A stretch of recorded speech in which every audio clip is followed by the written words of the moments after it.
எங்கள் வாழ்க்கையோடு பின்னி பிணைந்த ஒன்று. இன்றைக்கும் எங்கள் வீடுகளில் குடும்ப படத்தில் காளை இருக்கா இல்லையா, குடும்ப அட்டையில் காளையை இணைச்சது இருக்கா இல்லையா கருப்பன்ட்டு, அவ்வளவு பந்தங்களோடு இணைஞ்சு நிற்கிறவன் நாங்கள். உலகத்தில் எத்தனையோ இனங்கள் இருக்குது, எத்தனையோ மக்கள், எவ்வளவோ மக்கள் கூடி வாழ்கிறாங்க. அறுவடைக்கு திருநாள் வச்ச இனம் இதுதான்.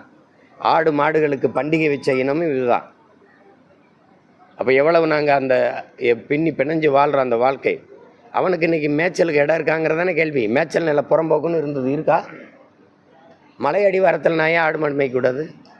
எதுக்கு சட்டம் போடுற, தடுக்கிற? நீ மலையை வெட்டி விற்ப, குவாரின்னு போடுவ, மணலாக விற்ப, என் ஆடு மாடும் போய் அந்த புல்லு பூண்டை தின்ட்டு வந்துடக்கூடாத? அழிஞ்சிரும், மலை அழிஞ்சிரும். அப்படி தானே? அதுக்கு தான் போடுறேன் மாநாடு. ஏன்னா இப்போ உங்களுக்கு அதெல்லாம் நீங்கள் பேச மாட்டீங்க. அதே நான் பேசுகிற ஆற்றல் அது இருக்குது, அதுக்கு பேசுகிற திறனே இல்லை. அதுக்காக நான் ஒரு மகனாவது பேசணும்ல, ஏன்னா பால் குடித்து வளர்ந்துருக்கேன்ல. அதுக்காக 10ஆம் தேதி ஜூலை 10 அதுக்கு இடம் பார்க்க வந்தேன், பார்த்துட்டேன். மதுரையில் தான் இங்கே தான் பக்கத்தில், எந்த விராதனூர்.